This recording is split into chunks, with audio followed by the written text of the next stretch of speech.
అపోస్తల కార్యం మొదటి అధ్యాయం మొదటి కొన్ని వచనాలు చదువుతున్నాను. ఓ థియోఫిలా, యేసు తాను ఏర్పరచుకున్న అపోస్తలులకు పరిశుద్ధాత్మ ద్వారా ఆజ్ఞాపించిన తర్వాత ఆయన పరమునకు చేర్చుకొనబడిన దినం వరకు ఆయన చేయుటకును బోధించుటకును ఆరంభించిన వాటన్నిటిని గురించి నా మొదటి గ్రంథంన రచించి తిని. వీళ్ళరా మనందరికీ కూడా తెలుసు, అపోస్తల కార్యం లూకా గారు రాశారు. లూకా ఒక వైద్యుడు. పౌలు భక్తులతో పాటు మిషనరీ యాత్రలు తిరుగుతూ ఆయా ప్రాంతాలు దర్శిస్తూ మరి దేవుని సువార్త సేవ చేస్తూ గొప్పగా వాడబడ్డాడు. అయితే అపోస్తల కార్యం ఇది రెండో గ్రంథమైనది. మొదటి గ్రంథం ఆయన రాసింది ఏంటంటే లూకా సువార్తని. లూకా సువార్త మొదటి అధ్యాయం మొదటి వచనంలో కూడా ఇలాగనే థియోఫిలా అని చెప్పి ఒక వ్యక్తి ఉంటాడు. ఆ థియోఫిలాకి మొదటి గ్రంథం రాశాడు.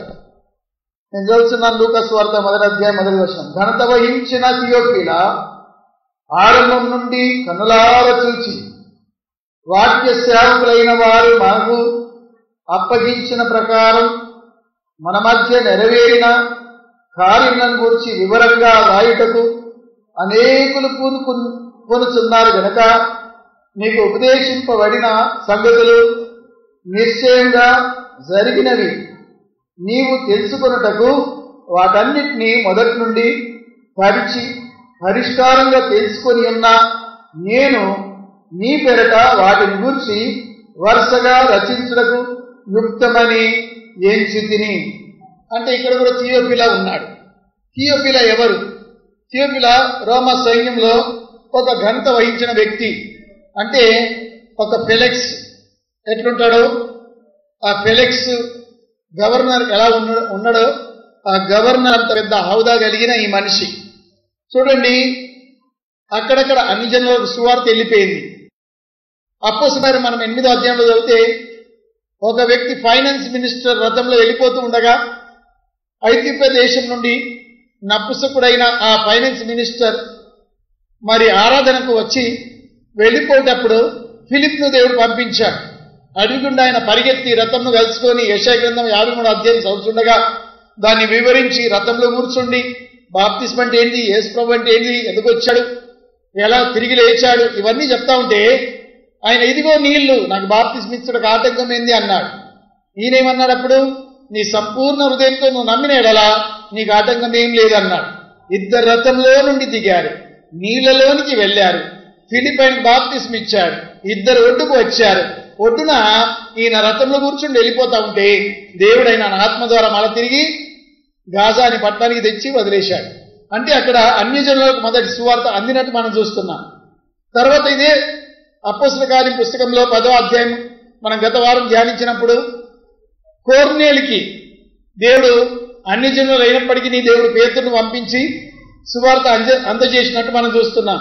అంటే అన్యజనుల ప్రాంతానికి కూడా దేవుడు సువార్త అందేటట్టు చేశాడు. మన దాకా సువార్త వచ్చింది కేవలం యూదులకు కాకుండా గనక దేవుడికి ఎంతో రుణస్థలమై ఉన్నాం. ఇప్పుడు ఇంత పెద్ద గ్రంథాన్ని ఒక్క వ్యక్తికి రాస్తున్నాం. లూకాకి ఏం తెలుసు ఈ గ్రంథం ప్రపంచం యావత్తు కూడా పంచబడతాయని. లూకా ఎంతో శ్రమ పడ్డాడు. చూడండి, ఒక వైద్యుడు గనక వరుసగా అన్ని పరీక్షించాడు. యేసు ప్రభు జన్మం గురించి, యేసు ప్రభు మరణం గురించి, యేసు ప్రభు అద్భుతముల గురించి ఏదేది ఆ వేరే గ్రంథాల్లో ఆల్రెడీ రాయబడ్డదో ఆ గ్రంథంలో రాయబడింది మళ్ళా తిరిగి ఇందులో రాయకుండా వరుసగా పరీక్షించి ఎంతో చక్కగా అన్ని జనులకు సువార్త అందినట్టు ఈ లూకా సువార్త రాయడం జరిగింది. చూడండి, శిలువ మీద వేయబడిన దొంగ గురించి ఇతర గ్రంథాలు మనకు కనబడింది. తప్పైన కుమారుని గురించి ఇతర గ్రంథాల్లో కనబడింది. లూకాలో మాత్రమే 10 మంది కన్యకల గురించి ఇతర గ్రంథాల్లో మనకు కనబడింది. కనుక అలాంటి కొన్ని ఉపమానాలు ఏవైతే ఉన్నాయో, లాజరు ధనవంతుని కథ, జకరియా ఎలిజబెతుల కథ, ఇవి ఈ గ్రంథంలో మాత్రమే కనబడుతుంది లూకాలో. అంటే ఆయన పరీక్షించి వరుసగా పెట్టి ఎవరి కోసం రాశాడు పేరు చెప్పండి త్వరగా. థియోఫిలా అనండి ఒకసారి. థియోఫిలా. థియో అనగా దేవుడు, ఫిలా అనగా ప్రేమించువాడు, అంటే దేవుణ్ణి ప్రేమించువాడు అని అర్థం. థియోఫిలా. మన సంఘంలో ఎవరికి కూడా పేరు లేదు, ఒక పేరు పెట్టుకోవచ్చు. థియోఫిలా అంటే ఏంటి? దేవుణ్ణి ప్రేమించువాడు. The friend of God. ఇంగ్లీష్లో ద ఫ్రెండ్ ఆఫ్ గాడ్. అయితే ఘనత వహించిన వాడు, ఎంతో హౌదలు ఉన్నవాడు, రోమలో గొప్ప హౌదలు ఉన్న వ్యక్తికి సువార్త వరుసగా రాస్తున్నాడంటే ఆ రోజుల్లో ఘనత వహించిన వాళ్ళు కూడా రక్షించబడ్డా. దేవుడికి స్తోత్రం చెప్పండి. మన మెట్పిల్లిలో ఘనత వహించిన వాళ్ళు రక్షించబడ్డారా? మరి ఎమ్మెల్యేకి సువార్త అందిందా? వార్డు మెంబర్లకు అందిందా? మండల ఆఫీసులో పనిచేసే వాళ్ళకి అందిందా? డాక్టర్లకు అందిందా? ఇంజనీర్లకు అందిందా? చూడండి, ఘనత వహించిన వాళ్ళకు కూడా సువార్త అందాలి. మరి అక్కడ ఎవరు అందజేయాలి? ఎవరినైతే దేవుడు ఆ ప్రాంతంలో పెట్టుకున్నాడో, వాళ్ళతో టచ్లో ఉంటున్నారో, మీరు సాక్షిగా లేకపోతే అక్కడ మన సాక్ష్యం చెల్లదండి. మనం అక్కడ వాళ్ళ మధ్యలో మెదిలేటోళ్ళం సాక్షిగా ఉండాలి దేవునికి. కొన్నిసార్లు ఆశ్చర్యం ఇస్తుంది, ఘనత వహించిన ప్లేస్లో ఉండి కూడా వాళ్ళు ఎంత నీతిగా మెదులుతారంటే ఏ లంచం తీసుకోకుండా, అయ్యా మాకు నడవి, అన్ని జనులు ఆయన గురించి చెప్పుకుంటారు, అమ్మో ఆయన పెద్ద ఆఫీసర్ కానీ మాత్రం లంచము తీసుకోడు, ఆయన అబద్ధం ఆడాడు, ఆయన ఇలాంటి తప్పుడు సిగ్నేచర్లు పెట్టాడు, ఇవి ఆయనకు నడనే నాడు అన్ని జనులు చెప్పుకుంటారు. మన సాక్ష్యాన్ని మనం కాపాడుకోవాలి. దేవునికి స్తోత్రం. లూకా గారు ఎంతో ఉన్నతమైన వ్యక్తికి సువార్త రాసేశాడు. 24 అధ్యాయాలండి. యేసు ప్రభు పుట్టుక, యేసు ప్రభు కార్యాలు, యేసు ప్రభు శిలువ మరణము, యేసు ప్రభు తిరిగి లేచుట, ఇవన్నీ వరుసగా రాసినోడు ఇప్పుడు మరొక గ్రంథం ప్రారంభించాడు. ఏ గ్రంథం అని మీరు చెప్పండి? అపోస్తుల కార్యము. దేవునికి స్తోత్రం. అపోస్తుల కార్యం అంటే లూకా 2వ భాగం అనుకోవచ్చు మనం. లూకా 1వ భాగం అది, ఇప్పుడు లూకా 2వ సువార్త అనుకోవచ్చు మనం. ఇది అపోస్తుల కార్యంలో మరి ఆయన కాలంలో జరిగిన కార్యాలన్నీ వివరిస్తున్నాడు. అంటే యేసు ప్రభు వెళ్ళిపోయిన తర్వాత ఏమేమి జరిగింది, సువార్త ఎక్కడెక్కడికి వెళ్ళింది, ఎలా అద్భుతాలు జరిగాయి, అవన్నీ 2వ గ్రంథంలో రాస్తున్నాడు. చదువు మొదటి అధ్యాయం 1వ వచనం. ఓ థియోఫిలా, యేసు తాను ఏర్పరచుకొనిన అపోస్తులకు పరిశుద్ధాత్మ ద్వారా ఆజ్ఞాపించిన తర్వాత ఆయన పరమునకు చేర్చుకొనబడిన దినము వరకు ఆయన చేయుటకును బోధించుటకును ఆరంభించిన వాటి అన్నింటినీ గురించి నా మొదటి గ్రంథంలో రచించింది. అంటే లూకా సువార్తలో ఆయన శ్రమపడిన తర్వాత 40 దినాల వరకు వారికి అగుపడుచు దేవుని రాజ్య విషయములను గురించి బోధించుచు అనేక ప్రమాణములను చూపి వారికి తను తాను సజీవునిగా కనుపరుచుకొనెను. హల్లెలూయా. చూడండి, 40 రోజుల వరకు అపోస్తలులు కనబడ్డాడు. ఆయా చోట్ల ప్రభు దర్శనం ఇచ్చాడు. తిరిగి లేచిన తర్వాత 40 రోజులు వాళ్ళ మధ్యలో అక్కడక్కడ ప్రభు దర్శనం ఇచ్చాడు. ఇప్పుడు కొన్ని గ్రంథాలు ఏమన్నా ఎవడంటే యేసు ప్రభు అసలు శిలువ మరణమే వద్దలే. ఇది వరకు అదే నమ్ముతుంది కొంతమంది. ముస్లిం ప్రపంచం అంతట్లో యేసు కాదు అక్కడ మరణించింది, ఎవరో వేరే వ్యక్తి మరణించాడని చెప్పి రాసి పెట్టారు. అంటే బైబిల్ తర్వాత 550 ఏళ్ళకి వచ్చింది ఆ గ్రంథం. పాతకాలపులో ఏమేమి బోధించి యేసు సజీవుడు, 40 దినాలు కనబడి మాకు దర్శనం ఇచ్చాడు, యేసు తిరిగి లేచాడు, ఇవన్నీ పాతకాలపులు బోధిస్తూ ఉంటే 550 ఏళ్ళ తర్వాత మరొక గ్రంథం వచ్చి సైతం చూడని ఎట్లా చేసింది. యేసు ప్రభు అసలు శిలువ మరణమే వద్దలే, ఆయన స్థలంలో వేరే మరణించారు, యేసు అసలు తిరిగి లేవలే, వీళ్ళు పుట్టించారు అబద్ధ గ్రంథం. దేవునికి స్తోత్రం. అది నమ్మేటోళ్ళు ఇప్పుడు సగం ప్రపంచం అది నమ్ముతాం. బైబిలే చెప్తున్నాను, బైబిల్ నమ్మాలి. 40 రోజుల వరకు మన ప్రభు కనబడ్డాడట. స్తోత్రం చెప్తాం. మన ప్రభు తిరిగి లేచిన సజీవుడు, మన ప్రభు జీవం గలవాడు, మన ప్రభు పునరుత్థానమై ఉన్నాడు, మన ప్రభు మార్గం సత్యం జీవమై ఉన్నాడు, ఆయన ద్వారా తప్ప వేరే మార్గమే లేదు. ఈ మాట మనం నమ్ముతున్నాం. నమ్మి యేసు ప్రభు నమ్ముకొని హృదయంలో చేర్చుకొని మన హృదయం ఆయనకిచ్చి ఇప్పుడు మనం ఈ లోకంలో జీవించినంత కాలం చూడండి నీతిగా బ్రతికితే పరలోక రాజ్యం మనకు ఉంటుంది. ఒకనాడు తీర్పు జరగబోతుంది. మరి అన్ని జనుల ఆచారాలు ఏది కూడా చేయకూడదని మన విశ్వాసాన్ని కాపాడుకుంటూ జీవిస్తున్నాం. 40 దినాల వరకు అగుపడుచు అనేక సంగతులు బయలుపరిచాను. అంటే ఇప్పుడు కూడా ప్రార్థన చేసే వారికి ప్రభు దర్శనం ఇస్తాడు. మీరు నన్ను పూర్ణ హృదయంతో వెతికిన ఎడల మీరు నన్ను కనుగొందురని ఇర్మియా గ్రంథం 29:13 రాయబడింది. పూర్ణ హృదయంతో వెతకాలట. ఎట్లా వెతకాలి చెప్పండి? రాత్రి పూట మెడగొలుసు పడిపోయింది అనుకోండి, ఎట్లా వెతుకుతాం? అంగడిపోయి అత్తివి, కూరగాయలు తెత్తివి, ఆ గొలుసు ఆడబడిపోయిందో తెలియదు. అదే రాత్రి మళ్ళీ ఉరుకుతావా లేదా? అమ్మో 2 తులాల గొలుసు అది మా తల్లిగారు చేపించింది, మా ఆయన ఏమంటాడేమో, తల్లిగారు ఏమంటారేమో, టార్చ్ పెట్టుకొని ఎల్లా మళ్ళీ ఆడదాకా ఒక 10 సార్లు అయినా తిరుగుతాం అది దొరికే వరకు. దేవునికి స్తోత్రం, హల్లెలూయా. అలాగని మనం ఎట్లా వెతకాలి దేవుణ్ణి? ఆ గొలుసు కంటే ఎక్కువగా వెతకాలి. ఒకసారి అయ్యా నన్ను దేవుణ్ణి చూపిస్తావా అని చెప్పి ఒక గురువు గారిని అడిగినాడ. చూపిస్తారా? మనమిద్దరం కూడా నీటిలోనికి దిగదాం, ఉపదేశం చేయాలి, మంత్రాలు జలపాలి రా తీసుకుపోయి ఆయన గట్టిగా నీటిలో ముంచిండట. ముంచి ఆయన పైకి లేవబడితే మళ్ళా ముంచిండట. ఊపిరి పీల్చుకున్న పోతే మళ్ళీ ముంచిండట. ఊపిరి పీల్చుకొని ఎక్కడ వేసిండట. అప్పుడు ఆయన లేచి కనబడ్డాడా దేవుడు అని గురువుగారు అడిగితే, ఏంటయ్యా నా ప్రాణం ఎంత ఇదైపోయింది ఊపిరి కొరకు, నన్ను గిట్ల చంపుతావా? దేవుని చూపిమంటే గిట్ల చేస్తావా అంటే, ఇప్పుడు అక్కడ నీటిలో ఉన్నప్పుడు నీకు ఎలా అనిపించింది, ఏం కావాలనిపించింది అని అడిగితే, ఊపిరి ఊపిరి ఊపిరి కోసం తపన పడ్డాను. అట్లే దేవుని కొరకు దేవుని కొరకు దేవుని కొరకు తపన పడు. ఊపిరి కోసం ఎట్లా అలమటించావో దేవుని కొరకు అలమటిస్తే నీకు దేవుడు కనబడతాడు అన్నాడు. ఎంత మంచి సూత్రం చెప్పాడు చూడండి. మన బైబిల్ కూడా చెప్తుంది, పూర్ణ హృదయంతో మీరు నన్ను వెతికిన ఎడలా, చెప్పండి, మీరు నన్ను కనుగొందరు. ఎంత గొప్ప సత్యమో, దేవునికి స్తోత్రం. అసలు మోకాల ప్రార్థన లేకని దేవుడు కనబడతాడు. ఒకసారి నిష్ఠగా మోకరించమంట, కనబడ్డాగా కాదు, నేను లేవా, మోకాలు నలిగిపోయినా పర్వాలేదు, నేను స్పృహ తప్పి పడిపోయినా పర్వాలేదు, నాకు కనబడదాకా కాదు ప్రభు, నువ్వు కనబడాలా నాకు అని పట్టుదల కలిగి వెతికితే ఎందుకు కనబడడు? సుందర్ సింగ్ ఎలా వెతికాడు చెప్పండి? 3 గంటల రాత్రి, నువ్వు నాకు కనబడకపోతే చనిపోతావు అబ్బా, పట్టల కింద తలకాయ పెట్టి తంతి రైల్వే పట్టణంలో పోయబడతా అని చెప్పి ప్రాణానికే తెగించుకున్నాడు. అప్పుడు దేవుడు ఆయనకు దర్శించాడు. ఎంత గొప్ప దేవుడు, దేవుడికి స్తోత్రం. దినకర నాయుడు పట్టాలలో వాడికి చనిపోవాలని చెప్పి కోరాడు, దేవుడు ఆయనకు దర్శనమిచ్చాడు. పూర్ణ హృదయంతో మనం వెతికితే తప్పకుండా దేవుడు కనబడతాడండి. పూర్ణ హృదయంతో వెతకాలి. ఇప్పుడు కూడా 40 రోజుల వరకు వారికి దర్శనమిచ్చిన సజీవుడు, ఒక దేవునికి రాయబడింది మాట సజీవుడు. ఎవరైనా సజీవుడు, మృతుడు కాదు, సజీవుడు. సజీవుడు మనకు కూడా దర్శనమిస్తాడు. హల్లెలూయా.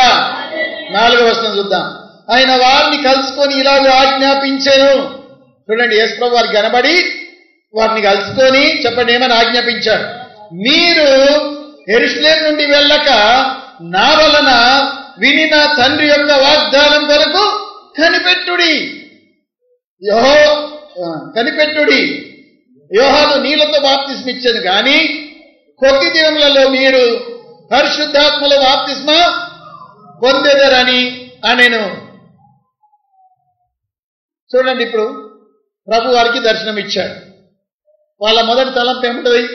అరే వెళ్దాం పదరా, ప్రపంచం అంతా సువార్త సాటించేద్దాం, ఇక మనకు ప్రభు కనబడ్డ సంగతులు అందరికీ తెలియజేద్దాం అన్నట్టు పరిగెత్తవలసిందే కానీ ప్రభు వాళ్ళని వెళ్ళనిస్తలేదు. ప్రభు ఏమంటాడు? మీరు యెరూషలేము నుండి వెళ్ళక తండ్రి యొక్క వాగ్దానం కొరకు కనిపెట్టుడి. తండ్రి ఏమని వాగ్దానం చేశాడు? మీ మీదికి నా ఆత్మను కుమ్మరించబోతున్నాను అని వాగ్దానం చేశాడు. ఆత్మ కొరకు వీళ్ళు ఏం చేయాలి? ఇప్పుడు కనిపెట్టాలి. కనిపెట్టి చాలా కష్టమండి. విదేశాల నుండి మనోడు వస్తుండంటే బస్ స్టాండ్లు ఎదిరిసి సగం అయిపోతాం. కళ్ళు కాయలు కాస్తాడు. కళ్ళు కాయలు కాసుడంటే ఏంది? ఇట్లే చూసుకుంటా సరే కాబట్టి ఇట్లా తిరిగాయి కూడా కళ్ళు అక్కడనే ఇక మొదలువారిపోతాయి అన్నట్టు. కళ్ళు కాయలు కాసేదాకా చూసినామంటారు కొంతమంది. ఎదిరి చూసుడు చాలా కష్టమండి. అది అందరి వల్ల అయ్యే పని కాదు. 1 గంట మోకరించి చూడండి, ఎన్నిసార్లు టైం చూసుకుంటాము. ఇంకా అత్తలేరు, ఎప్పుడు టైం అయిపోతుంది. అట్లాంటిది మనం దినమంతా ఎదిరి చూసాడంటే మనిషి కోసం ఎంత కష్టమైన పని. కనిపెట్టుడు దాన్ని అంటారు. దేవుని కొరకు మనం కనిపెట్టుడు అంటే అంత కష్టమైన పని. అప్పుడు మీరు శక్తి పొందేదరు. కనిపెడతా ఉంటే వీళ్ళు ఎన్ని రోజులు కనిపెట్టిండ్రు? 10 రోజులు. 10వ నాడు పరిశుద్ధాత్మ దేవుడు కుమ్మరించాడు. దాన్ని పెంతెకొస్తు పండుగ అంటాం. 50 రోజులు, 40 రోజులు ప్రభు కనబడుతూ ఉన్నాడు. 10 రోజులు వీళ్ళు కనిపెట్టారు. 10 + 40 ఎంతాయి? 50 రోజులు. 50వ నాడు అందరి మీద దేవుడు ఏం కుమ్మరించాడు? ఆత్మని కుమ్మరించాడు. అందరు భాషలతో మాట్లాడి శక్తి పొందుకున్నారు. దర్శనాలు వస్తున్నాయి, కళ్ళలుగా అంటున్నారు. ఏదన్నా కీడు ఎవరికన్నా జరిగేది ఉంటే ముందే దేవుడు బయలుపరిచేస్తున్నాడు. ఫలానా చోట దొంగతనం జరగబోతుంది ముందే దేవుడు చెప్పేస్తున్నాడు. ఫలానా వ్యక్తి దగ్గర సొమ్ము ఉందని ముందే చెప్పేస్తున్నాడు. ఎంత ఆశ్చర్యం చూడండి. చికాగోకి ఒక వ్యక్తి ఎత్తే ఎవరిదో మోటారు దొంగతనం చేసి వాళ్ళు ఎక్కడిని దాచిపెట్టిండట, గడ్డిలో మట్టి దవి. ఆ సంగతి ఎవరికి బయలుపరిచాడు దేవుడు? యూదా సేవకునికి బయలుపరిచాడు. యూదా సేవకుడు వచ్చినాడు చెప్పినట్టు, అమ్మా నీ మోటార్ ఫలానా చోట ఉంది, పోయి చూసుకోపో అంటే నిజంగానే అక్కడ ఉందట. ఆమె ఏమనుకున్నదంటే మోటార్ దొరికితే 100 రూపాయలు కానికేస్తాను.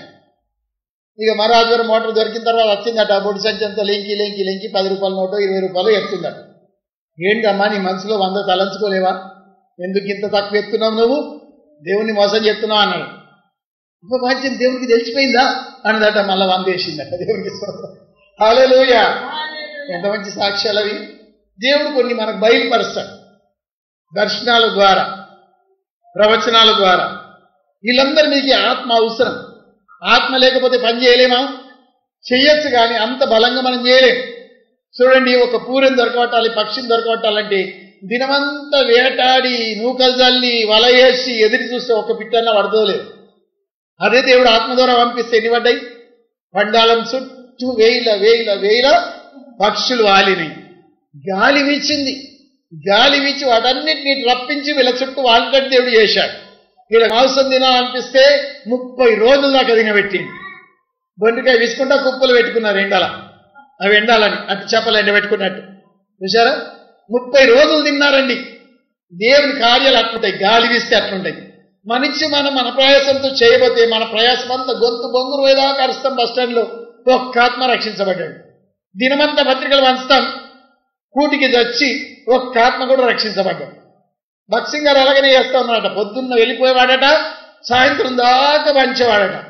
6 నెలలు ఈ పని చేసిండట. చేసిన తర్వాత చాలా విసుక్కొని ఒక్క ఆత్మ కూడా రక్షించబడకపోతే దేవుని సన్నిధిలో అంటున్నట ప్రార్థన చేసి, ప్రభువా గిన్ని పత్రికలు పంచితే ఒక్క ఆత్మ రక్షించబడకపోయి ఈ సేవతో నాకేం అర్థమైతే లేదు ప్రభువా అని ప్రార్థన చేస్తే ప్రభు అన్నాడు, నేను నిన్ను వంచమన్నానా? షాక్ అయిపోయింది. నిజమే కదా, నా దగ్గర కనిపెట్టుకుని ఉండు, ఎక్కడికి వాళ్ళని ఏం చెప్తా, నువ్వంచుడేంది అని చెప్పి దేవుడు బెదిరించాడు. ఆనాటి నుండి అలాంటి ప్రయాసం మానేసిండట. గంటలు ప్రభు దగ్గర కనిపెట్టుకుని ఉంటే ప్రభు ఒక్కొక్క ఇంటికి పంపించేవాడు. ఫలాని ఇంటికి పో, సువార్త చెప్పు, ఫలాని ఊరికి పో, ఫలాని మిలిటరీ క్యాంప్కి వెళ్ళిపో, మిలిటరీ క్యాంప్ వాళ్ళకి సువార్త చెప్పు, కానీ బైబిల్ కావాలి తీసుకొని వెళ్ళిపో. దేవుడే చెప్పేవాడు. అప్పుడు సంఘాలు కట్టబడాడు. దేవుడికి స్తోత్రం. ఇప్పుడు ఆయనకున్నన్ని సంఘాలు ఎవరికి లేవు. 2000 చిల్లర సంఘాలు ఉన్నాయి. ఆయన చనిపోయాడు కానీ బక్సింగ్ సంఘాలు నడుస్తూ ఉన్నాయి. చూసారా? దేవుని నడిపింపు కొరకు మనం చూడాలి. నీ కుటుంబంలో కూడా వచ్చిన ఆపదలు ఎలా తెలిగిపోతాయి చెప్పండి? ప్రార్థన చేస్తేనే కదా, కనిపెడితేనే కదా. ఆ పని మాత్రం చేయం. మీకు అన్ని పంచాయతీలు తిరిగేస్తాం, అందరి దగ్గరికి తిరిగేస్తాం, కానీ దేవుని దగ్గర మోకరించి అడుగుడు మాత్రం మనకు తెలియదు. అడుగుడు నేర్చుకుంటే ఎన్ని కార్యాలను దేవుడు సఫలపరుస్తాడు. దేవునికి స్తోత్రం. చూద్దాం. చూడండి, తండ్రి వలన వినిన వాగ్దానం కొరకు మీరు కనిపెట్టుడి. 5వ వచనం, యోహాను నీళ్లతో బాప్తిస్మిచ్చెను గాని కొద్ది దినములలోగా మీరు పరిశుద్ధాత్మలో బాప్తిస్మం పొందెదరనేను. దేవునికి స్తోత్రం. యోహాను దేనితో బాప్తిస్మిచ్చాడట? నీళ్లతో. ఆ నీళ్లతో బాప్తిస్మిచ్చేటప్పుడు ప్రభు కూడా గుంపులు ఆ వరుసలో నిలబడ్డాడా బాప్తిస్మం పొందడానికి? వేల మంది వస్తున్నారు. అందరికీ బాప్తిస్మం ఇస్తున్నాడు యోర్దాను నదిలో. యేసు ప్రభు పొందిన స్థలం కూడా నేను చూసి వచ్చా. నీళ్లు మురికి ఉంటాయి, అంతే బాగుండయి. కానీ మధ్యలో ఒక గోడ కంచె తిరిగి ఉంటుంది. అటువైపు ఫిలిస్తీన్లో సగం యోర్దాను నది, సగం యోర్దాను నది వీళ్ళది, ఇజ్రాయిల్. అటు మనం దాటరాదు, అటు పోతే పట్టుకుంటారు, షూట్ చేసేస్తారు, చంపేస్తారు. ఫిలిస్తీన్ దేశానికి మనం వెళ్ళరాదు. అది కూడా పెట్టుకున్నాం. ప్రభు దినాల్లో అదంతా ఏకముండి అక్కడ బాప్తిస్మం పొందేవారు. అది గట్లు ఎగి పారుతున్నాయనట. ఇప్పుడు మామూలుగా మన కాలువగడ్డ చిన్నగా ఉందండి యోర్దాను నది. మన మెట్పల్లి కాలువగడ్డ కూడా చిన్నగా ఉంది. నడుదోతే ఆ నది ఎప్పుడు వాడుతూ ఉంటుంది. 150 కిలోమీటర్లు వాడుతుంది. హెర్మోన్ కొండల మీద మంచు పడ్డది, అది దిగి వచ్చి చక్కటి నీటి ప్రవాహం వల్ల అది పారుతూ ఉంటుందండి. హెర్మోన్ కొండల మీదకి దిగి వచ్చే నీళ్ళవి అవి ఆ నది ద్వారానే ఇలా ఫిలిస్తీన్ దేశం అంతా కూడా తడపబడుతుంది. వీళ్ళకి పంటలు పడుతున్నాయి, వీళ్ళకి నీళ్లు వస్తున్నాయి. కనుక యోర్దాను నది నేనైతే నీళ్లతో బాప్తిస్మిస్తిని గాని నా వెనుక వచ్చువాడు శక్తిమంతుడు అన్నాడు యోహాను. ఆయన చెప్పుల వారు కూడా నేను విప్పటకు యోగ్యుడం కాదు. దేంతో బాప్తిస్మిస్తాడు మీకు? అతడు అగ్నితోనూ ఆత్మతోనూ మీకు బాప్తిస్మిస్తాడు. అగ్ని ఎందుకు, మళ్ళీ ఆత్మ ఎందుకు? అగ్ని ఎందుకంటే పొద్దున మీరు వెళ్ళి చూడండి, 5 గంటల సుమారులో ఏం చేస్తారంటే చెత్తంతా ఊడిచి పుల్లగికి తగలబెడతా ఉంటారు. సఫాయిలు ఎంతో చెత్త మెయిన్ రోడ్డు మీద ఉంటుంది. షాప్లోకి వెళ్ళి పడేసిన కాగితాలు ఉంటాయి. అవన్నీ ఎక్కడెక్కడ కుప్ప వేసి అన్ని కాలబెట్టి రోజు శుభ్రం చేస్తూ ఉంటారు. మన లోపల కూడా ఉన్న చెత్త కాలబెట్టబడాలంటే పరిశుద్ధాత్మ అగ్ని దిగాలి. దేవునికి స్తోత్రం. అగ్నిలో చెత్త అంతా దహించబడుతుంది. ఆ చెత్త దహించబడిన తర్వాత అగ్నితోనూ ఆత్మతోనూ నేను నింపదని అంటున్నాడు దేవుడు. పరిశుద్ధాత్మతో నింపి వేస్తాడు. అప్పుడు నీ మనసులో ఉండదు. నీ చిత్తంలో ఉండదు. నీ చిత్తంను పక్కకు పెట్టేసి దేవుని చిత్తం కొరకు నువ్వు వెతుకుతావు. దేవుని ఆలోచన ఏముందో చూస్తావు. నీ ఆలోచన పక్కకు పెట్టేస్తావు. నువ్వు సింహాసనం మీదకి వెళ్ళి గద్దెలు దిగుతావు. యేసయ్యని సింహాసనం ఎక్కిస్తావు. దేవునికి స్తోత్రం. ఎందాక యేసయ్య నీలోనికి రాడు, నీ ఆలోచన జరుగుతుంది. నువ్వు చెప్పినట్టే ఇంట్లో అందరూ వినాల, భర్త కూడా వినాల. భర్త సిట్ అంటే సిట్టు, స్టాండ్ అంటే స్టాండ్. కొన్ని ఇళ్ళలో అలా లేదా? కయ్యమంటది అని అల్చేసేది కుక్క మొరిగినట్టు. ఏమాయ్ ఎంతసేపు పెట్టుబడివి, ఏం జరిగింది అని చెప్పి గజ్జు అనాలి. ఆయన ఎవరి చిత్తం నడుతుంది అక్కడ చెప్పండి? దేవుని చిత్తం ఉందాడా? ఆడ సర్ప నివాసం ఉన్నట్టు పాము నివసిస్తుంది. ఆ పాము ఎవరు? ఆది సర్పమే, ఆది ఘటా సర్పమే. ఆడు మోసగాడే. ఇప్పుడు చూడండి, గుళ్ళ కింద చేతి పెట్టింది, కొడుకుడి దగ్గర ఏమి వెళ్ళింది? పాము వెళ్ళిందట. దేవునికి స్తోత్రం. అమ్మో కాటెంతే చచ్చిపోతుంది అని బాధపడుతుంది. ఇప్పుడు అసలు కొంపలలో ఎవరుంటారు? భార్య భర్తలు లొల్లు జరిగితే సైతాన్ గాడు, పాము సర్ప నివాసం ఉంటుందట.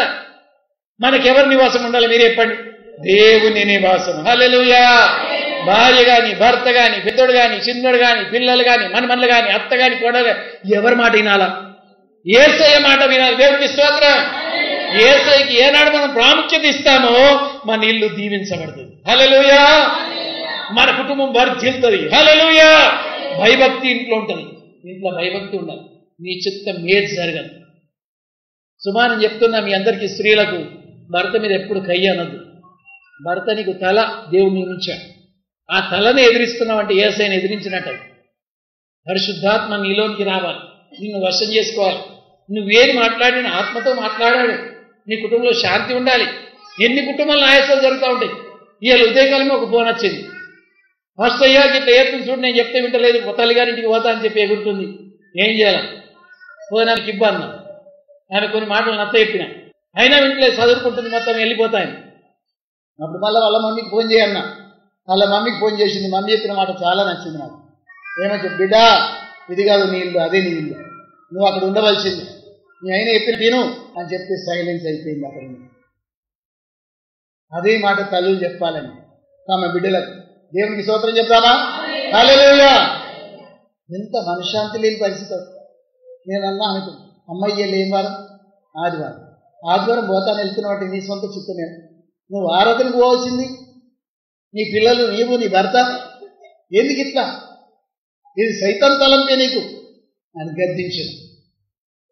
అయితే ఆయన తిడుతుంది, నువ్వు మావులకు అందరికీ ఫోన్లు చేసుకుంటా మాట్లాడమని ఇస్తున్నావు అని అట్లా తిడుతుంది. కొన్ని మార్పులు చాలా అవసరమైనవి. కుటుంబాలు హెడ్ అని వాడు ఉండాలి. హెడ్ని ఎవరు పెట్టాడు? దేవుడే. ఆ శిరస్సు నడిపించినట్టు నడవాల కానీ మన తలంపులతో నడిస్తే ఆ కుటుంబం పాయలైపోతుంది. యేసు దగ్గర ప్రార్థన చేయాలి. చూడండి, కనిపెట్టుకొని ఉండిరి, పరిశుద్ధాత్మతో వాగ్దానం నేను ఇస్తానంటున్నా. యోహానైతే నీళ్లతో బాప్తిస్మిచ్చాను కానీ యేసు దేంతో బాప్తిస్మిస్తాడు? మనకు అగ్నితో, ఆత్మతో. ప్రియులారా, ఏలియా పాస్టర్ ఎంతో మందికి మీ మధ్యలో బాప్తిస్మిచ్చాడు కానీ యేసయ్య ఇచ్చాడా మీకు? ఆలోచించండి. యేసయ్య ఏదో ఇస్తాడు? పరిశుద్ధాత్మతో. ఇక్కడ కూర్చున్న గుంపులో యేసయ్య ఎంతమంది నింపాడా? బాప్తిస్మిచ్చాడా? ముంచాడా? ఆత్మలో నిలువెళ్ళ ముంచబడ్డారా మీరు? నీళ్లు గారంగా ఒడ్డుకొచ్చినట్టు చెరువులకు వెళ్ళి బయటకు వచ్చారా? అగ్నిలో నుండి దేవుడు ఆత్మతో నింపాడా? ఇంకా ఆత్మను పొందుకోలేరంటే మీరు కనిపెట్టాలి. దేవునికి స్తోత్రం. మీకు ఆత్మతో బాప్తిస్మిచ్చేవాడు ఉన్నాడు. ఆయన చెప్పుల వారు కూడా విప్పడానికి మనకు యోగ్యత లేదు. హల్లెలూయా. త్వరగా మనం ముందు సాగుతాం. 6వ వచనం చూడండి ఏమనుంది. కాబట్టి వారు కూడి వచ్చినప్పుడు, ప్రభువా, ఈ కాలమందు ఇశ్రాయేలునకు రాజ్యము మరలా అనుగ్రహించేదవా అని ఆయన అడగగా ఆయన ఏమన్నాడు? కాలములను సమయములను తండ్రి తన స్వాధీనమందించుకొని ఉన్నాడు, వాటిని తెలుసుకుంటా మీ పని కాదు. అంటే ఏమన్నట్టు? It is none of your business అన్నాడు. ఎవరు పుస్తవయ్యా, అది నీ పని కాదు. నీ పని కాని దాంట్లో ఎందుకు వెళ్ళి పెడతావు? ఒక వడ్రే గత పాపము కట్టెను వాపుతూ ఉండగా దాని మధ్యలో కట్టెను వాపేటప్పుడు ఏదో ఇరికిస్తారు కదా, అది ఇట్లా రంపంతో కొయ్యంగా అది మళ్ళీ తిరిగి ఇట్లా అంటకపోకుండా దాని మధ్యలో ఇరికిస్తారు. ఒక కర్రీ ఇరికిస్తారు. ఇరికిచ్చి ఆయన భోజనానికి వెళ్ళినాడు.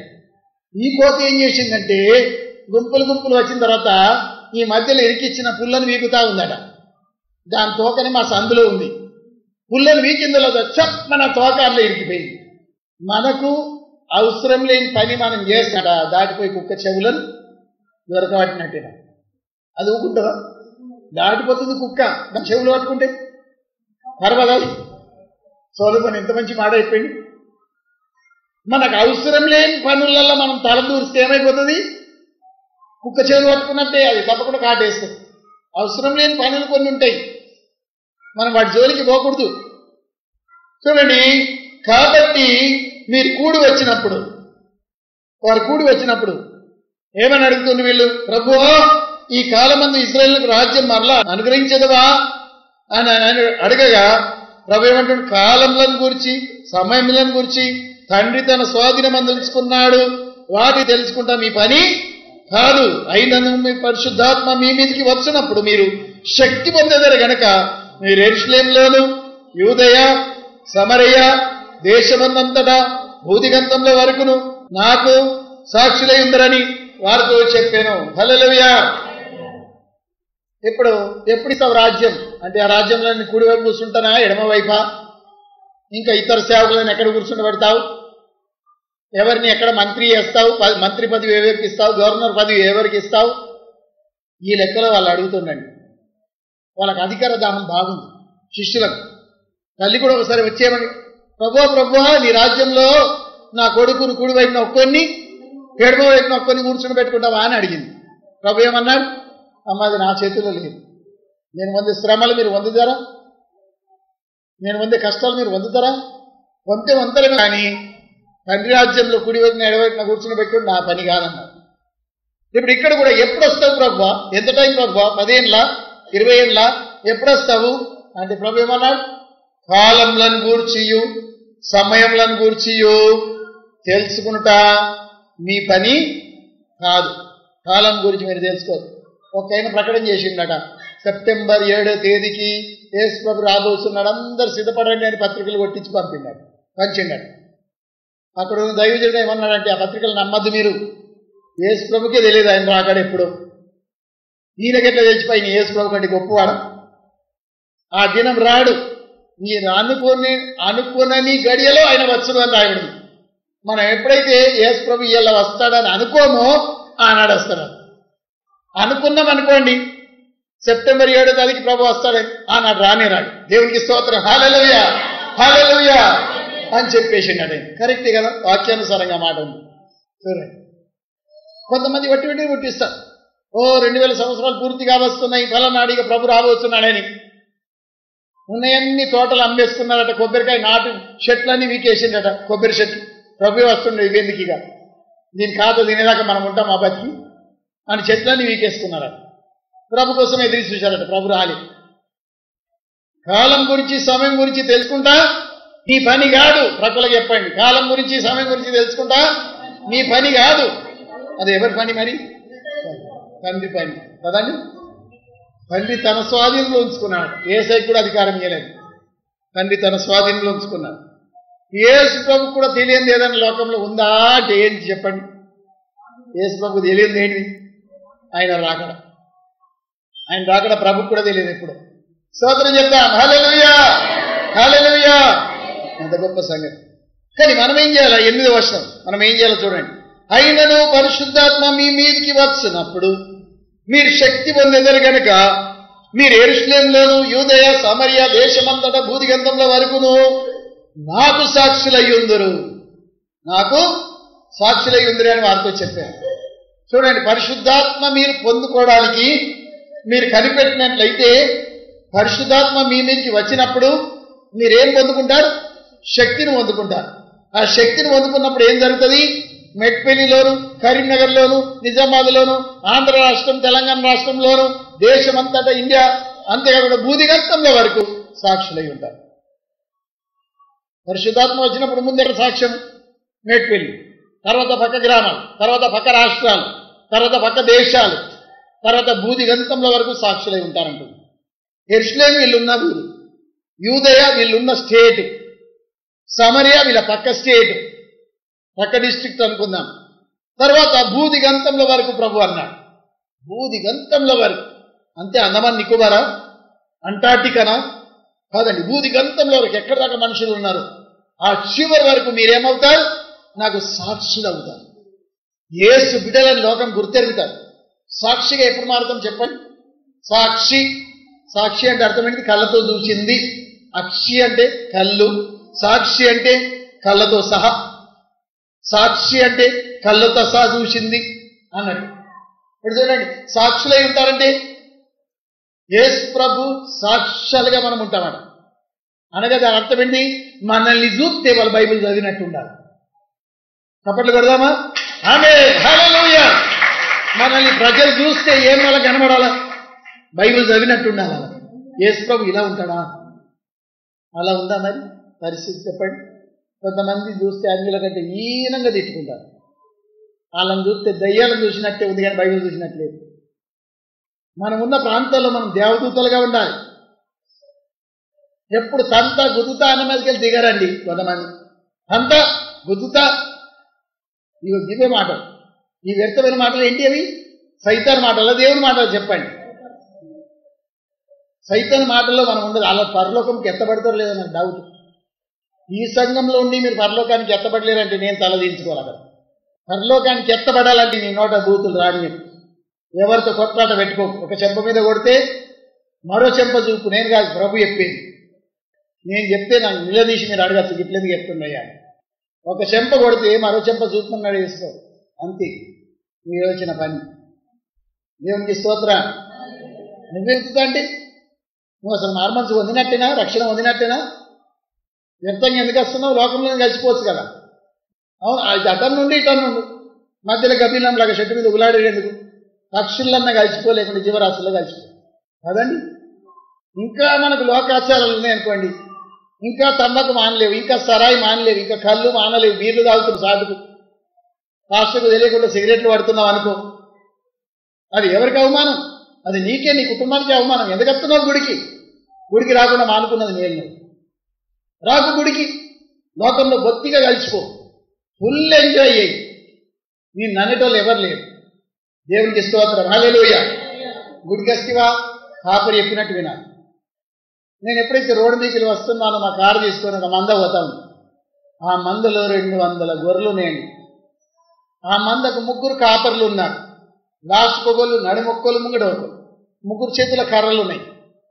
ఇప్పుడు సపోజ్ కాపర్ ఒక గొర్రెని కొట్టిన అనుకోండి, ఆ గొర్రెలన్నీ కూడా ఇటు పక్కకి జరగాల్సింది, దారి ఇవ్వాల్సింది. నేను విన్నా, నేను అట్టే పోతా, కాపరి చెప్పినట్టు నేను తింటా అన్నదనుకోండి, ఒక గొర్రె కారు కింద పడి చచ్చుడి కదండి. తను గోతులో పడతావు, ఇటు ఉండు, ఇటు పక్కకుండా నెట్టిండి అనుకోండి, నేను నీ మాట విన్నా, అట్టే పోతా, బావి దగ్గర మంచి గడ్డి ఉంది, నీకు తెలియదు, మా కాపరికి ఏం తెలియదు గడ్డి ఎక్కడ ఉందో, నాకు అన్నీ తెలుసు. అటు చూడు, బావి ఒడ్డు మీద ఎన్ని కనబడుతున్నాయి గడ్డి కోసలు, పోయి నమ్ములుతంటే కాలుదారి అట్లా పడ్డావంటే ఎవరి మిస్టేక్ అది? కాపరి చెప్పక వినకపోతే. నీ తర్వాత నువ్వు పడుడు కాకుండా నీ వెనక ఇంకో గొర్రెలను కూడా పడగొడతావు లేదా? గొర్రె సోపం అది, గొర్రె దాటుడు అంటే చూడండి. ఒకటి పోయి గోతిలో పడ్డదంటే మిగతా అన్ని కూడా పడతాయట గోతిలో. కనుక అలా నష్టం కలగకుండా ఉండాలంటే మనం ప్రభు సన్నిధిలో ఆత్మను పొందుకొని ప్రభు ఆత్మ చెప్పినట్టు మనం నడవాలండి. దేవునికి స్తోత్రం. కొంతమందికి పర్సనల్ తీసుకుంటారు, అయ్యగారు నన్ను తిప్పి పెట్టారు, అయ్యగారు నన్ను అన్నారు. నేను కాదనేది, సంఘమంతటికి చెప్తున్నాను, హెచ్చరించడానికి దేవుడు నన్ను ఉంచాడు. లేకుంటే నన్ను ఏమంటారు? దేవుడు తెలుసా, మొరగని కుక్క అంటాడు. కొంతమంది కాపర్లు మొరగని కుక్కలైరి అని ఇర్మియా గ్రంథంలో రాయడు. నేను ఎందుకు మొరుగుతున్నా? నువ్వు నరకానికి పోవద్దని. దేవునికి స్తోత్రం. నీ మేలు కోసం నేను చెప్పేది. హల్లెలూయా. చూడండి, కాబట్టి వారు కూడినప్పుడు ప్రభువా ఆ కాలం ఎప్పుడని అడిగితే వాటిని తెలుసుకుంటాం, మీ పని కాదు అని చెప్పి గద్దించాడు. కానీ మీరు ఒక పని చేయాలి, ఏంటంటే మీరు పరిశుద్ధాత్మ కొరకు కనిపెట్టాలి. పరిశుద్ధాత్మ మీ మీదకి వచ్చినప్పుడు మీరు శక్తి పొందేదారు. 9వ వచనం అందరం చదువుదాం. ఈ మాటలు చెప్పి వారు చూస్తుండగా ఆయన ఆరోహణమాయను. అప్పుడు వారి కన్నులకు కనబడకుండా ఒక మేఘం ఆయనను కొనిపోయాను. ఆయన వెళ్ళుచుండగా వారు ఆకాశం వైపు తేరి చూస్తుండిరి. ఇదిగో తెల్లని వస్త్రం ధరించుకొనిన 2 మనుషులు వారి యొద్ద వచ్చి నిలిచి, గలీలే మనుషులారా, మీరెందుకు నిలిచి ఆకాశం వైపు చూస్తున్నారు? మీ యొద్ద నుండి పరలోకమునకు చేర్చుకొనబడిన ఈ యేసే ఏ రీతిగా పరలోకమునకు వెళ్ళుట మీరు చూచితిరో ఆ రీతిగానే ఆయన తిరిగి వచ్చుట మీరు చూచెదరని. ఆయన తిరిగి వచ్చిందని వారితో చెప్పింది. ఎంత మంచి మాట. వీళ్ళందరూ చూస్తుండగా మోకరించి అలాగనే ఉండిపోగా ఒలీవ కొండ మీదకి వెళ్ళి ప్రభు అమాంతంగా ఆకాశం చెత్తబడ్డాడు. నేను ఎక్కిన ఒలీవ కొండ. ఒలీవ కొండలో ఒలీవ చెట్లు ఉంటాయి అన్ని. ఆ కొండ మీదకి వెళ్ళి యెరూషలేము పట్టణం కనబడుతుంది. ఆ బంగారం గోపురం కనబడుతుంది చాలా దూరంలో. అక్కడ ఉండి చైనా దేశపులు ఎన్ని పాటలు పాడిండ్రు, ఎంత కన్నీరు కార్చిండ్రు. దగ్గర 200-300 మంది మేము ఉన్నాం ఆ గుట్ట మీద. ఆ గుట్ట మీద వెళ్ళి పాడుతుండగా నేను మొత్తం వీడియో షూటింగ్ తీస్తా ఉన్నా. ఆ కొండ మీద ద్రాక్ష చెట్లు ఉన్నాయి. పెద్ద గిల కాసింది. ఆ గిల నా చేతులు పట్టుకొని ఫోటో కూడా దిగిన. తర్వాత గిల తెప్పుకొని తింటే తీయగా ఇక మెల్లగా ఎవరు చూడకుండా ఒక కొమ్మ ఇరిసిన. కొమ్మ సీసల నీళ్ళలో పెట్టుకున్నా వచ్చే వరకు కూడా. దగ్గర ఒక 10-12 రోజులు సీసలోనే నీళ్లు మార్చుకుంటూ ఆ కొమ్మ అడ్డబెట్టిన. తర్వాత ఇక్కడ తెచ్చి నాటితే దానికి చిగురు వచ్చేసింది. బయట అక్కడ నాటబడిన కొమ్మ ఉంది, చిగురు వచ్చింది. దేవునికి స్తోత్రం. అది వరదిలిన తర్వాత మీకు కూడా ఇస్తా, ఎవరైనా నాటుకోవాలనుకుంటున్నారు. అయితే ఈ ఒలీవ కొండ మీదకి ప్రభు వెళ్ళాడు. వెళ్ళిన తర్వాత వాళ్ళందరూ చూస్తుండగా ఆయన ఏమైపోయాడు? ఆరోహణం. ఏమయ్యాడు చెప్పండి? పరలోకానికి వెళ్ళాడు. ఇలాగా వెళ్ళిపోతా ఉన్నాడు. మేఘం వచ్చి ఆయన కప్పుకున్నది. తెల్లని మేఘం దూదిలాగా కనబడుతుంది చూడండి పరలోకంలో. ఆ మేఘం వచ్చి ఆయన కొనిపోయాను. వీళ్ళు అలాగని మీదకే చూస్తా ఉన్నారు. అట్లే చూస్తా ఉండగా 2 దూతలు దిగారు. దిగేమని చెప్తున్నారు వాళ్ళు? గలీలే మనుషుల్లారా. ఇప్పుడు మనతో ఏం చెప్తారు? మెట్పెల్లి మనుషుల్లారా కదండి. గలీలే మనుషుల్లారా, మీరెందుకు ఇలా కనిపెడుతూ ఉన్నారు? ఏ రీతిగా ఆయన ఆకాశంపు పైన వెళ్ళుట మీరు చూసిదిరో అలాగనే ఆయన దిగి వచ్చును గనక మీరు వెళ్ళి 40 సువార్తను ప్రకటించుడు. ఆయన ఉందా చూద్దాం. ఇది చదవండి 11వ వచనం. గలీల మనుషులారా, మీరెందుకు నిలిచి ఆకాశం వైపు చూస్తున్నారు? మీ ఎదురు నేను పరలోకమునకు చేర్చుకునబడిన ఈ యేసే ఏ రీతిగా పరలోకమునకు వెళ్ళుట మీరు చూచితిరో ఆ రీతిగా నేను తిరిగి వచ్చునని వారితో చెప్పాను. సువార్త ప్రకటించమనలే, దూతలు చెప్పలే. కానీ ఈ యేసు ఏ రీతిగా పైకి వెళ్ళాడు అదే రీతిగా తిరిగి వస్తాడు. ఎంత గొప్ప నిరీక్షణ. ప్రపంచంలో ఏ గురు తిరిగి రాడు, ఏ ముని చెప్పండి తిరిగి రాడు, ఏ గొప్పవారు తిరిగి రాడు. మహాత్మా గాంధీ తిరిగి రాడు, స్వామి వివేకానంద గారు తిరిగి రారు, పరమహంస గారు తిరిగి రారు, ఇందిరమ్మ గారు తిరిగి రారు. ఎవరు తిరిగి వస్తారని చెప్పారు? యేసు ప్రభు తిరిగి వస్తారు. దేవునికి స్తోత్రం. రాజాదిరాజు దేవాది దేవుడు వరాలు వచ్చుచుండెను. రాజాదిరాజు దేవాది దేవుడు వరాలు వచ్చుచుండెను. మన యేసు రాజు వచ్చును, పరిశుద్ధులను చేర్చును. మన యేసు రాజు వచ్చును, పరిశుద్ధులను చేర్చుమనెను. మనమ చటకేయుదము, మనమ చటకేయుదము,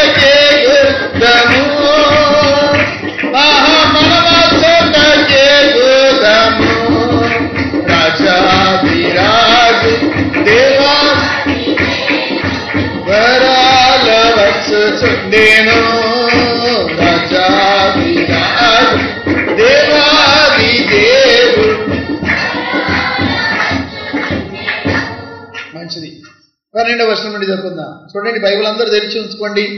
ప్రక్కన కొన్ని రాసుకోవచ్చు కూడా. మీరు ఎప్పుడు కూడా పెన్ చేతులు పట్టుకొని బైబిల్ చదువుతారు, దీవెనకరం. 12వ వచనం. అప్పుడు వారు ఒలీవల వనం అనబడిన కొండ నుండి యెరూషలేమునకు తిరిగి వెళ్ళిరి.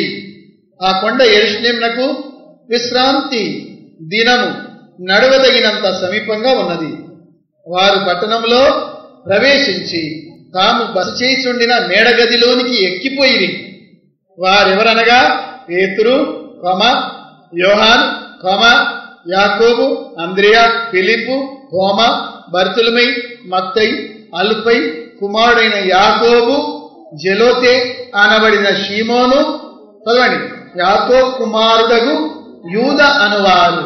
వీరందరూ, వీరితో కొందరు స్త్రీలను, యేసు తల్లి అయిన మరియయు ఆయన సహోదరులను ఏక మనస్సుతో ఎడతెగక గోల చేస్తున్నారా, పని చేస్తున్నారా, బిడిలు చేసుకుంటున్నారా? ఏక స్వరంతో, ఏక మనసుతో ఏం చేస్తున్నారు? ప్రార్థన. దేవుడు వాగ్దానం చేశాడు, ఇస్తాడు కనుక అందరం ప్రార్థన చేద్దామని మోకరించారు. ఈ 12 మంది ప్లస్ వీరితో పాటు కొంతమంది స్త్రీలు, 12 కాదు 11 కదా, ఒక ఆయన చనిపోయింది కదా ఉరుగు పోసుకొని, అందుకే ఆయన పేరు కూడా లేదు అక్కడ. ఇస్కరియోతు యూదా అని ఉందా? చూడండి, లేదు. ఇస్కరియోతు యూదా చనిపోయింది. అయితే కొంతమంది స్త్రీలు, ఆ స్త్రీలలో యేసు ప్రభుని అన్నావిడి పరిశుద్ధాత్మను పొందిందా లేదా? చెప్పండి మీరే, పొందుకున్నదా లేదా? దూత వచ్చి ఏమన్నాడు? దయాప్రాప్తురాలా, మీతో చెప్పండి, సర్వోన్నతుని శక్తి నిన్ను కమ్ముకును, పుట్టబోయేవాడు సర్వోన్నతుని కుమారుడు అంటే పరిశుద్ధాత్మను పొందుకున్నది కదా. మళ్ళీ ఎందుకు ఆత్మ కోసం కనిపెట్టాలి? పరిశుద్ధాత్మ ద్వారా సంతానం మాత్రం కన్నది, ఆత్మ పొందుకోలేని. శక్తి ఆమెను అమ్ముకున్నది, ఆమెలోనికి రాలే. శక్తి ఆమెను ఏమైంది? కమ్ముకున్నది. కానీ ప్రభు చెప్పిన బోధ ఎట్లుంది? ఆత్మ మీతో ఉండును, మీలో ఉండును. దేవునికి స్తోత్రం. నేను అన్ని చోట్ల మీతో ఉండలేను, నేను అన్ని చోట్ల మీలో ఉండలేను, కానీ నేను ఒకటి పంపిస్తున్నాను, ఆదరణకర్త మీతో ఉంటాడు, మీలో ఉంటాడు. మీకు ఆలోచన చెప్తాడు, మీకు అర్థం కాని సంగతులు బయలుపరుస్తాడు, మీ సమస్యలు తీరుస్తాడు, మీ అప్పులు తొలగిస్తాడు, మీరు నడవలసిన బోధ మీకు తెలియజేస్తాడు. ఆత్మ ఉండడు మంచిదా, యేసు ప్రభు ఉండడు మంచిదా?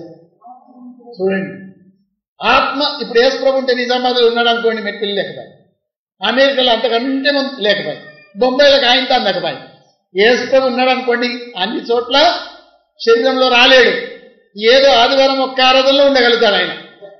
మనకి ఇప్పుడు ఆత్మ ఉంటే ఆత్మ అన్ని చోట్ల, అందరిలో, అన్ని కుటుంబాల్లో, దేవుడికి స్తోత్రం, అందరిలో ఉంటాడు కనుక ఆత్మను బట్టి దేవుడికి గట్టిగా చప్పట్లు కొడదాం. హల్లెలూయా.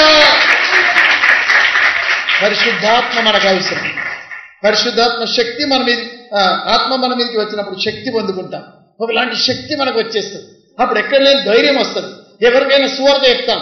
పాట పాడాలంటే ఇప్పుడు భయం, ఆత్మను పొందుకోకపోతే. పాటలు పాడాలంటే భయం, ప్రార్థన చేయాలంటే భయం. ఒక వ్యక్తికి చెప్తా, అమ్మా ప్రార్థన చేయి, అయ్యా నాకు రాదయ్యా మీరేయండి.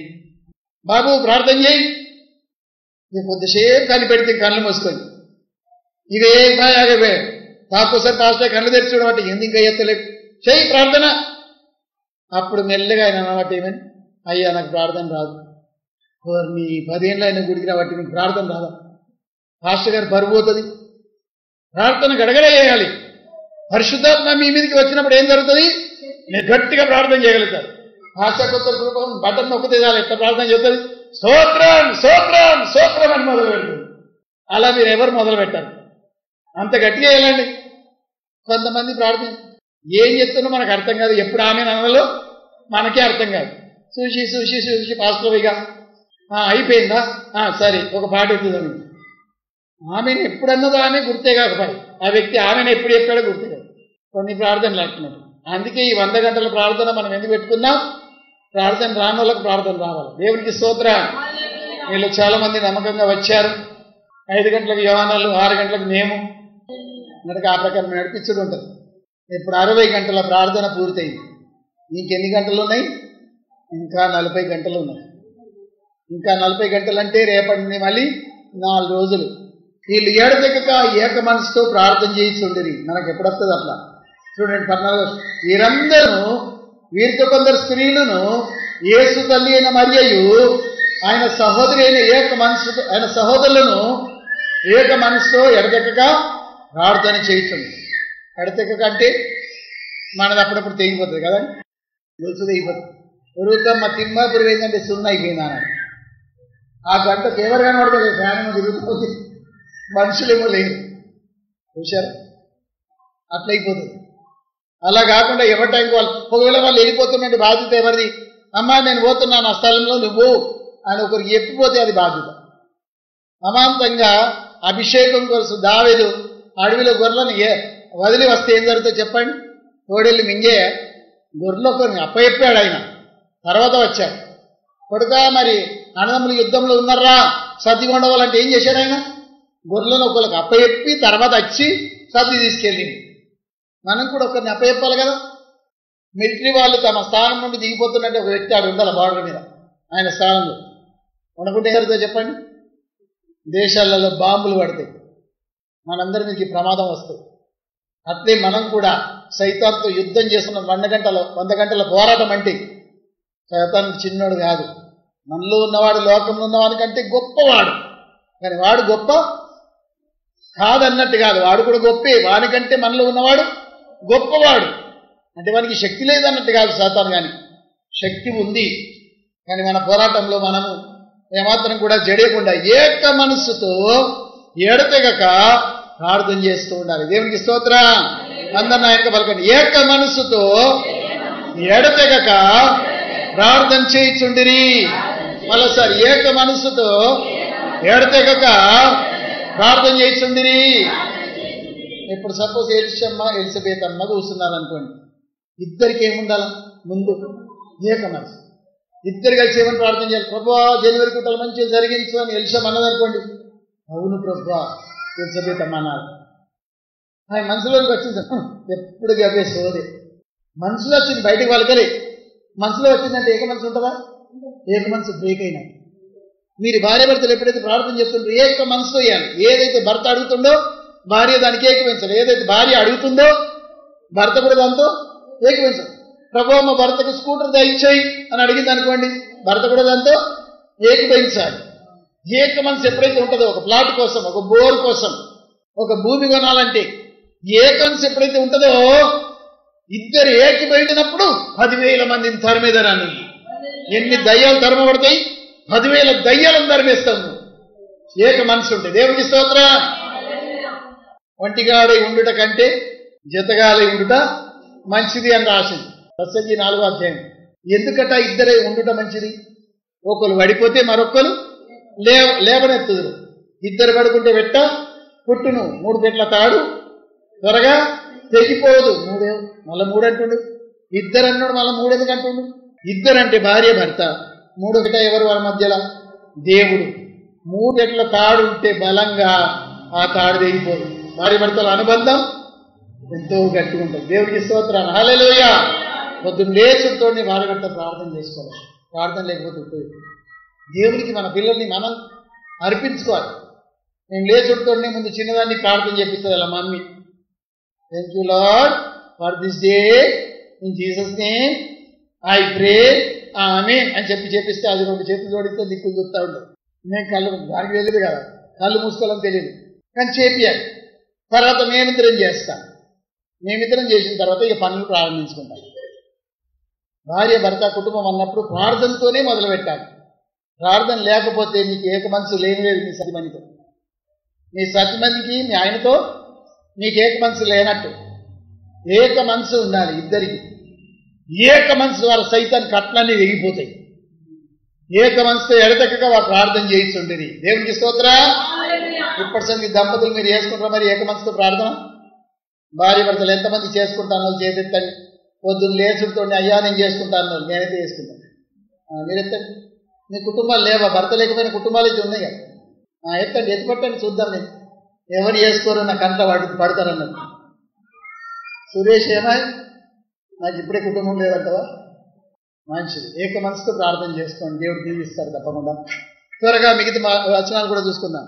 ఆ కాలం ముందు ఇంచుమించు 120 మంది సహోదరులు కూడి ఉండగా పేతురు వారి మధ్య నిలిచి ఇట్లా నేను, సహోదరులారా, యేసును పట్టుకుని వారికి త్రోవ చూపిన యూదాను గురించి పరిశుద్ధాత్మ దావీదు ద్వారా పూర్వము పలికిన లేఖనము నెరవేరవలసి ఉండెను.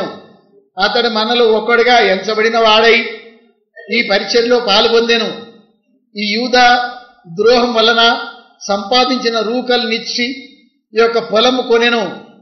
అతడు తలక్రిందులుగా పడి నడిమికి బద్దలైనందున అతని పేగులన్నీ బయటికి వచ్చెను.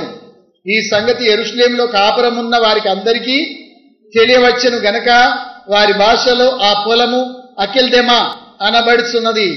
దానికి రక్తభూమి అని అర్థం. ఎందుకు? ప్రమాణంగా అతని ఇల్లు పాడైపోవును గాక, దాన్ని ఎవడును కాపురం ఉండకపోవును గాక, అతని ఉద్యోగం వేరొకడు తీసుకున్నను గాక అని కీర్తన గ్రంథంలో రాయబడినది. చూడండి, యూదా పుట్టకన ముందే యూదా గురించి కొన్ని సంగతులే రాయబడ్డాయి. యూదా మన మధ్యలో ఒకడుగా చేర్చబడ్డాడు, కానీ మనకు దూరం అయిపోయాడు. ప్రభుకు ద్రోహిగా మారాడు.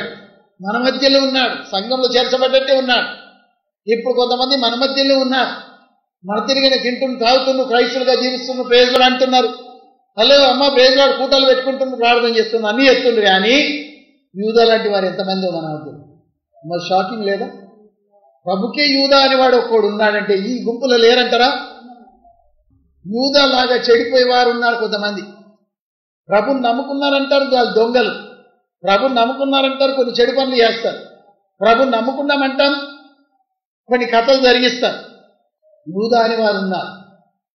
ఆ యూదా అనేవారు చూడండి, అతని ఉద్యోగం వేరొక్కలు తీసుకున్నాను గాక, అతని ఇల్లు పాడైపోవును గాక. శాపమా దీవెన ఇది? అలాంటి వారికి శాపం వస్తుందండి.